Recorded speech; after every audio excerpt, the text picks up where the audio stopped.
السلام عليكم ورحمة الله وبركاته في بودكاست عقول هاربة. هناخدكم في مشوار في أغرب حتة في دماغنا. عقول هاربة، يلا بينا نشوف الحكاية. بص بقى، حكاية الوسواس القهري دي حكاية طويلة وعريضة ومليانة تفاصيل ممكن الواحد يستغربها. مش مجرد ترتيب الحاجات أو غسيل الإيدين زي ما الناس فاكرة. ده عالم تاني خالص، عالم جوه الدماغ بس بيأثر على كل حاجة في حياة البني آدم. زي ما حكيت لك كده عن متلازمة جوسكا والتخيلات اللي بتيجي فجأة دي، الوسواس القهري برضو في نفس الفكرة. فكرة الأفكار اللي بتقتحم الدماغ غصب عن الواحد، بس الفرق إن الأفكار دي بتكون مزعجة ومخيفة وبتخلي الواحد قلقان ومتوتر طول الوقت. تخيل كده تكون قاعد في أمان الله في بيتك وفجأة تيجي في دماغك فكرة مرعبة، فكرة إنك ممكن تكون أذيت حد من غير ما تقصد، أو إن في خطر كبير أوي هيحصل لعيلتك، أو حتى من الأفكار دي عن حاجات مش كويسة أو حاجات حرام. الأفكار دي بتكون مجرد خطر عابر، لأ، دي بتلزق في الدماغ زي الشوكة، وكل ما تحاول تتجاهلها كل ما تزيد وتوجع أكتر. والأخطر من كده إن العقل بيبدأ يلعب لعبة غريبة علشان الواحد يحاول يطمن نفسه من الأفكار دي. بيبدأ يعمل حاجات معينة بنسميها الأفعال القهرية، زي مثلا لو جاتلك فكرة إنك نسيت تقفل البوتاجاز، ممكن تقوم تتأكد منه حوالي 10 مرات أو أكتر. ولو حسيت إن إيدك مش نظيفة، ممكن تغسلها لحد ما جلدك يتسلخ.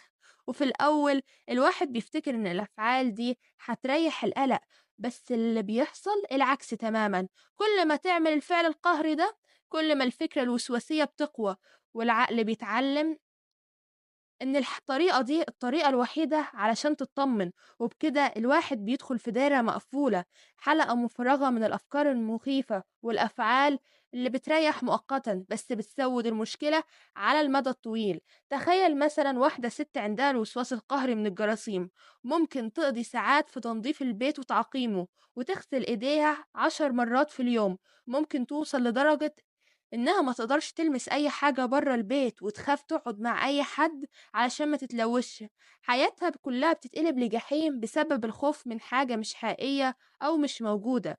أو تخيّل كده معايا راجل عنده وسواس قهري من الأذى، ممكن تيجي له أفكار إنه ممكن يطعن حد بسكينة المطبخ وهو أصلًا عمره ما فكّر يأذي حد.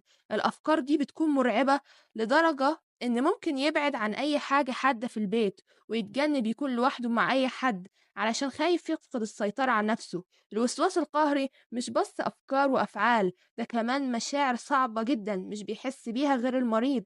في قلق وتوتر وخوف وذنب وكسل. الواحد بيكون طول الوقت حاسس إنه ماشي على نار وخايف من اللي هيحصل في اللحظة اللي جاية. وبيكون كمان محرج من الأفكار اللي بتجيله، وخايف من الناس إنها تعرف عنه أي حاجة زي كده ويفتكروه مجنون أو مختل عقليا. علشان كده كتير من الناس اللي عندهم وسواس قهري بيستنوا كتير قبل ما يطلبوا مساعدة، بيكونوا فاكرين إنهم لوحدهم اللي بيحسوا بكده، وإن دي مجرد أفكار شيطانية لازم يقاوموها لوحدهم. وده غلط كبير جدا، لأن الوسواس القهري مرض زي أي مرض تاني ومحتاج علاج متخصص.